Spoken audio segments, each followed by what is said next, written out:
औज़ुबिल्लाहिमिनश्शैतानिर्रजीम बिस्मिल्लाहिर्रहमानिर्रहीम रब्बि इश्रह ली सदरी व यस्सिर ली अमरी वहलुल उक़दतम मिन लिसानी यफ़क़हू क़ौली। Assalamu alaikum 10th class. I hope all are you are fine and enjoy your online classes. This is your computer class and we discuss about chapter number 3, control structure, and this is your lecture number 17. I'm your computer teacher Sohash. Today our topic is selection structure. ठीक है, आज का हमारा जो topic है वो है selection structure. पिछले वाले टॉपिक्स में हमने कंट्रोल स्ट्रक्चर पढ़ा था, आज हम पढ़ेंगे सिलेक्शन स्ट्रक्चर। तो सबसे पहले देखेंगे कि सिलेक्शन स्ट्रक्चर होता क्या है। A selection structure choose which alternative program statement to execute. Alternative program यानी कि मुतबादल के तौर पर जो कंडीशन या स्टेटमेंट हम अप्लाई करेंगे उसको सिलेक्शन स्ट्रक्चर हम कहेंगे। In GW base we have if then and if then else statements to implement the selection structure। ठीक है, हम GW बेस हमें दो तरह की प्रोवाइड करता है, if else और if else स्टेटमेंट में। कोई भी हम अगर एक कंडीशन हमारे पास सही नहीं हुई है तो उसके अल्टरनेटिव के लिए जो दूसरी स्टेटमेंट हम यूज़ करते हैं उसको सिलेक्शन स्ट्रक्चर कहते हैं, यानी कि सिलेक्ट कर लेते हैं, नहीं तो दूसरा, दूसरी नहीं तो तीसरा। तो सिलेक्शन स्ट्रक्चर में हमें दो तरह की जो है प्रोवाइड की जा रही है, इफ़ देन स्टेटमेंट और दूसरी क्या है, if then else statement. Right, if statement क्या है और इफ़ देन एल्स स्टेटमेंट क्या है, इस लेक्चर में हम वन बाय वन डिस्कस करेंगे। If then statement, the if then statement is decision making statement depending upon the decision it can change the order of program execution। Basically if then statement क्या है, decision making statement है। ठीक है, जो कि आपके उस फैसले पे डिपेंड कर रही है जो कि ऑर्डर को, किस ऑर्डर से आपने प्रोग्राम को एग्जीक्यूट करना है। It is used to select a part flow in a program based on a condition. Condition apply करने के बाद किस तरतीब से, किस फॉर्म पे आपका डिपेंड कर रहा है आपका प्रोग्राम की कंडीशन, उसको देखते हैं। A condition is an expression that either evaluate to the true usually representing by 1 or false usually represented by 0। आपकी दो तरह की कंडीशंस होंगी। अगर तो आपकी कंडीशन ट्रू हो रही है तो 1 को शो करेगा, लेकिन अगर आपकी कंडीशन फॉल्स जा रही है तो इसको 0 के साथ शो करेगा। यानी कि कंडीशन अप्लाई की है, ट्रू है तो 1, और अगर फॉल्स जा रही है तो 0 के साथ इसको रिप्रेजेंट करेंगे।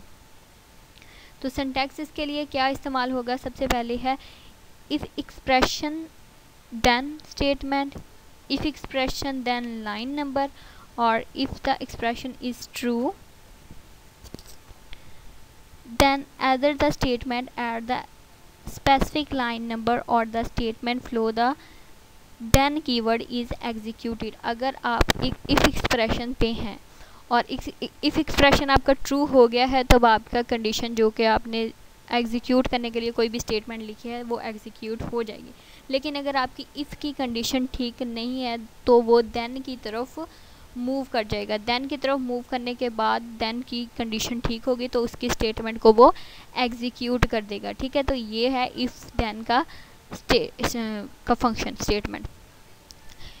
अगर इफ़ स्टेटमेंट ठीक है तो इसकी स्टेटमेंट ट्रू हो जाएगी, अगर देन की कंडीशन ठीक है तो वो उसकी ही स्टेटमेंट एग्जीक्यूट कर देगा। इसकी वर्किंग कुछ हमारे पास होगी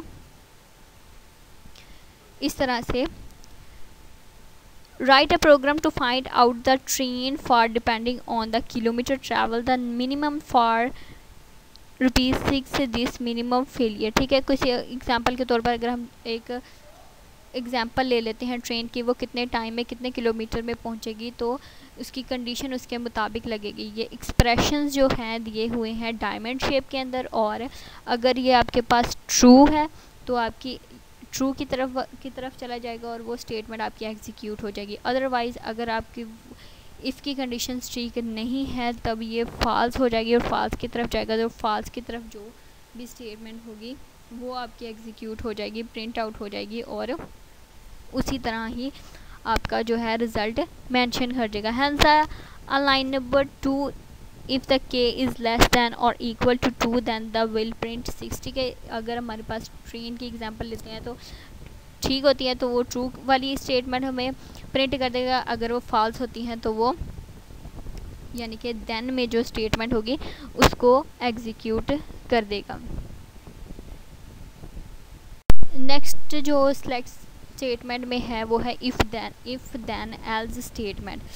the keyword else is used to specify two different alternatives with if statement based on a condition one of the two alternative is executed। ठीक है, if statement जो आपकी एग्जीक्यूट हुई है वैल्यू, और second the if else statement is a decision making statement as a decision the part of the program। it help in making comparison and testing whether a condition is true और not. ठीक है, जो if else statement है एक तरह की decision making statement ही है। ये फैसला करती है कि कंडीशन कौन सी सही है और कौन सी नहीं, तो उसके मुताबिक स्टेटमेंट को एग्जीक्यूट करती है। If is always followed by a valid basic condition और expression. If the condition is found true then the line number और execution after then is performed, otherwise then other number और instruction after else is performed. ठीक है, अगर तो then के साथ condition true होती है तो इसके बाद वाला जो फंक्शन है वो परफॉर्म हो जाएगा, लेकिन अगर वो आपके पास फॉल्स है तो देन के बाद जो स्टेटमेंट आएगी वो एग्जीक्यूट होगी। इफ़ देन एल्स स्टेटमेंट का एक्सप्रेशन कुछ इस टाइप का होगा कि एक्सप्रेशन है तो अगर तो ये हमारे पास ट्रू है तो ट्रू वाली स्टेटमेंट एग्जीक्यूट हो जाएगी, लेकिन अदरवाइज़ ये फॉल्स की तरफ जाएगा और फॉल्स की स्टेटमेंट को एग्जीक्यूट करेगा। ठीक है, अगर लाइन नंबर 1 पे है तो ये लाइन नंबर 1 के मुताबिक इसको एग्जीक्यूट कर देगा, लेकिन इसके अलावा अगर हमारी फॉल्स स्टेटमेंट है तो फॉल्स स्टेटमेंट को उसके हिसाब से ही एग्जीक्यूट करेगा। ठीक है, इफ़ देन एल्स स्टेटमेंट्स जो है वो ज़्यादा बेहतर है इफ़ देन स्टेटमेंट से, क्योंकि इसके प्रॉपरली कंडीशंस को टेस्ट करके काम प्रॉपर वे से तरतीब देता है और एग्जीक्यूट करता है।